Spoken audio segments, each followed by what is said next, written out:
If you like this video, please give it a thumbs up, comment, and subscribe to my YouTube channel, as well as follow me and subscribe to me on all my other social media platforms.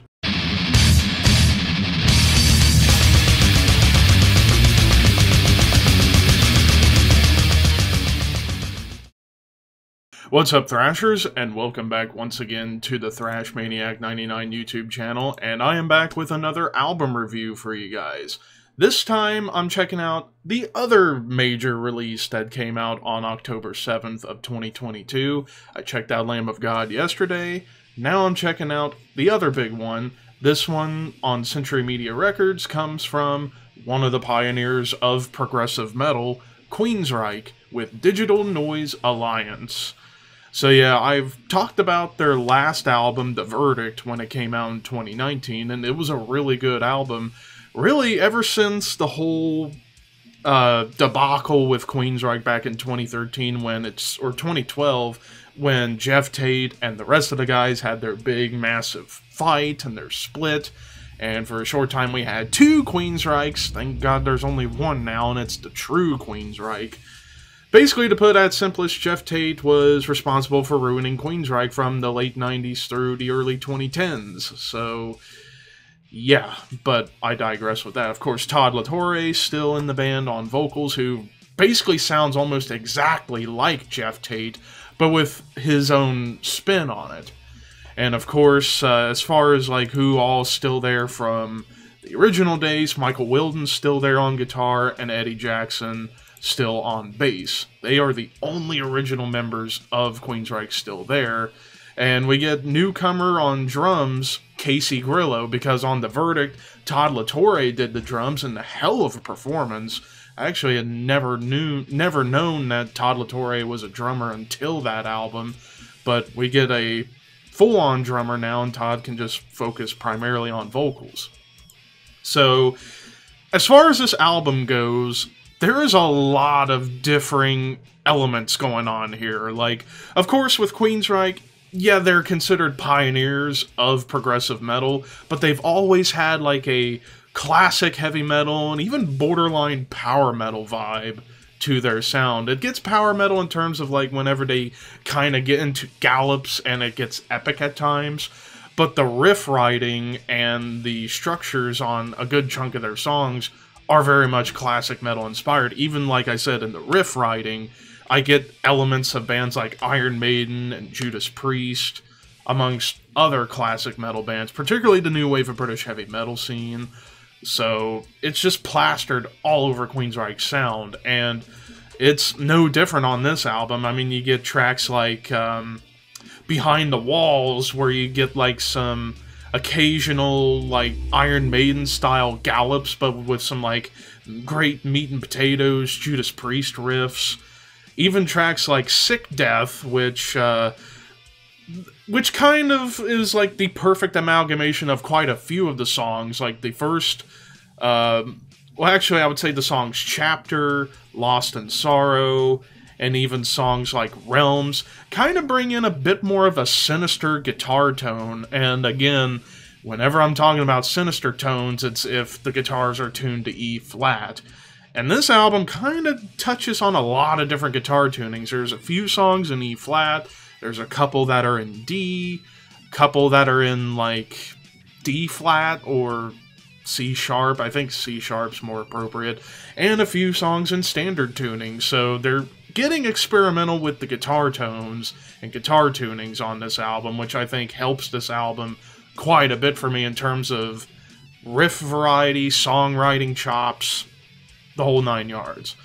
Other standout tracks for me, like going back to Behind the Walls, it's one of the longer tracks. It's a little over 6 minutes, and like I said, it's just classic metal laced all throughout with the riffs, the gallops, and then we get to some interesting tracks later on, like Forest, which is like their more almost ballad track. Like, it's very clean guitar driven in terms of carrying the narrative along with the vocals. Kind of sounds like they were going for like a slightly heavier approach to their classic ballad Silent Lucidity, but with clean guitars as opposed to acoustic guitars. And it does get heavy towards the end of the track. Then we get into the final two of the originals, Hold On, which to me totally screamed Dream Theater. After all, Queensryche and Dream Theater, there's quite a bit in common with both of those bands. But for me, the real standout track of the album would be the final of the originals, Tormentum.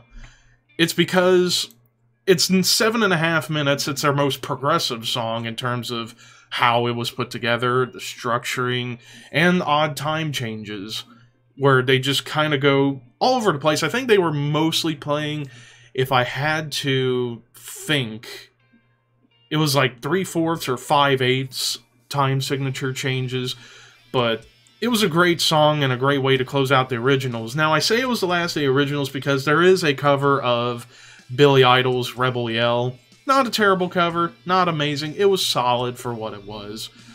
But overall, in terms of lead work on this album, the lead work is very, very lush at times. Like, especially in the softer tracks or the more epic tracks, like, the leads get kind of lush.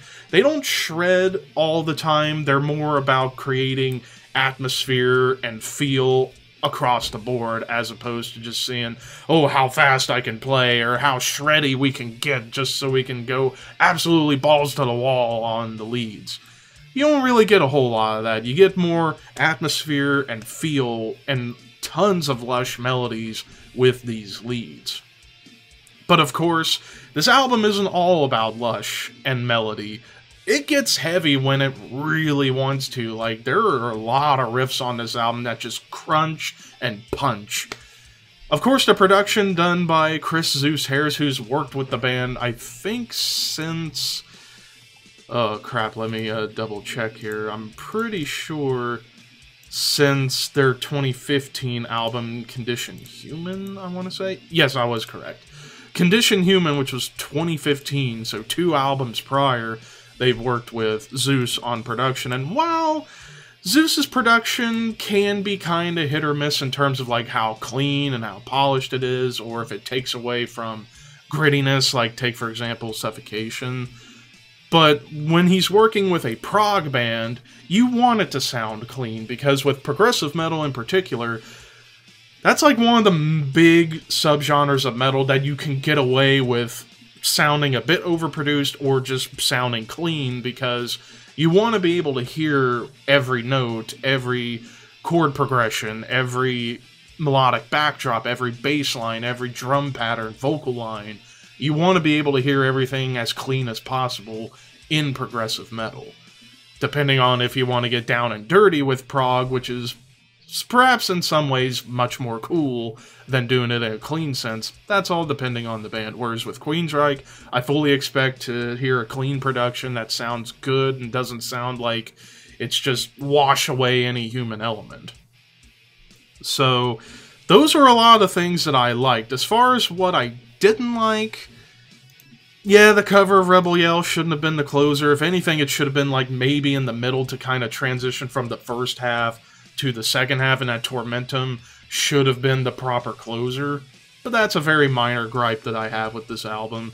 So overall, I think this was much better than The Verdict. Even though The Verdict was really good in its own right, I will actually go out on a limb and say I think this is the best Queensryche album, in my opinion, since Empire in 1990, and hands down the best thing they've done in the Todd La Torre era, at least in my opinion.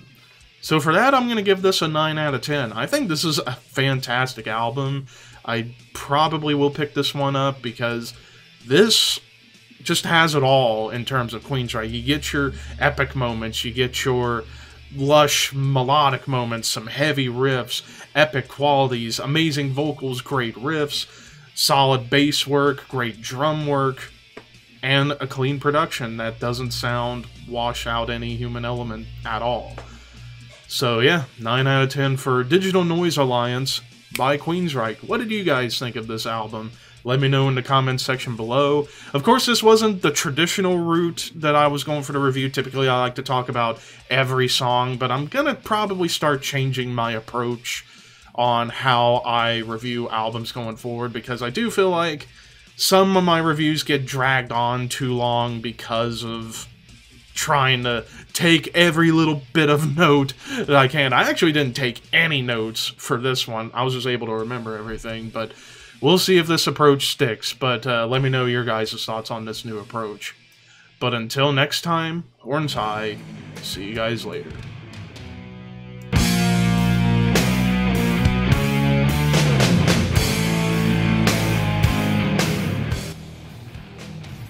Better go in hell. What? Oh my god! That was a fail! Oh my god! Fuck that! Oh my god, I am such an idiot! That was the dumbest thing I've ever done in this fucking game! Why? What was that? Was I colorblind for a second? What was that?